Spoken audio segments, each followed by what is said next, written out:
Sir, नवीन कायद्याची आजपासून अंमलबजावणी सुरू होते. आपल्या जालना जिल्ह्यामध्ये काही नवीन कायद्यानुसार काही गुन्हे दाखल झालेत का? आजपासून आज 1 जुलैपासून भारतीय न्याय संहिता, भारतीय नागरिक सुरक्षा संहिता आणि भारतीय साक्ष अधिनियम असे 3 नवीन कायदे अंमलबजावणीमध्ये आले आहे. आणि त्यातून IPC, CRPC आणि जुनं इंडियन एव्हिडन्स ॲक्ट हे 3 आता त्याच्या ऐवजी हे आलेले आहे. त्याप्रमाणे जालना पोलीसची पूर्ण तयारी आमची झालेली आहे. प्रत्येक पोलीस स्टेशनला आज आम्ही नागरिकाला बोलवून जनजागृती पण त्याबाबत केलेली आहे. आज आमच्याकडे आतापर्यंत 2 FIR दाखल झालेली आहे, एक मंठा पोलीसमध्ये आणि एक कदीम जालना पोलीस स्टेशनमध्ये. पण ती दोघेही घटना जुनी असल्यामुळे जुने IPCचे कलम त्याच्यामध्ये लागले आहे. पण त्याची पूर्ण तपास जो आहे आता नवीन भारतीय नागरिक सुरक्षा संहिता त्याप्रमाणे होणार आहे.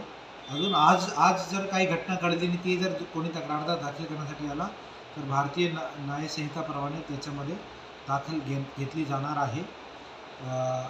हे नवीन कायद्यामध्ये बरेच प्रोसिजरल पार्ट जो असतात, कार्यपद्धती ती सोपी करण्यात आलेली आहे. खासकर व्हिडिओग्राफी, ऑडिओग्राफीची खूप चांगली पद्धत याच्यामध्ये केलेली आहे. आणि इलेक्ट्रॉनिक पद्धतीने WhatsApp असो, ईमेल असो, त्यातून पण स्टेटमेंट पाठवू शकतात. तक्रार लोक करू शकतात. आणि ते तक्रार केली की त्याच्या 3 दिवसाच्या आत पोलिसांना त्याची दखल घ्यायची आहे, असा पण त्याच्यामध्ये तरतूद आहे.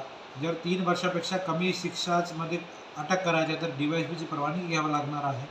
तर बरेच असे प्रोव्हिजन्स केले आहे जो नागरिकाचा जो हक्क असतात त्याला सुरक्षित करण्यासाठी त्याचा थोड्या दिवसानंतर ते दिसेल की बराच त्याचा इम्प्रूव्हमेंट झालेला आहे. सर, नागरिकांमध्ये सध्या म्हणजे कन्फ्युजन या निमित्ताने तयार झाले. काय आव्हान करू इच्छिता सर? नाही, कन्फ्युजनचा काही प्रश्नच नाही आहे. तो जो प्रोसिजरल पार्ट आहे ते आम्हाला बघायचं आहे, पोलिसाला बघायचा आहे.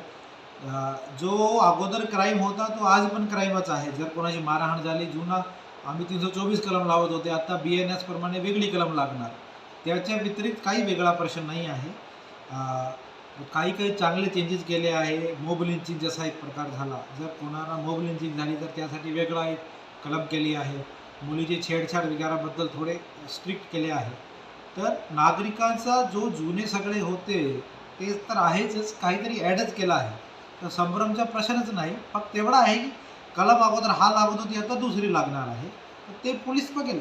सर्व प्रभारी अधिकाऱ्याला आम्ही त्याबद्दल ट्रेनिंग केलेली आहे.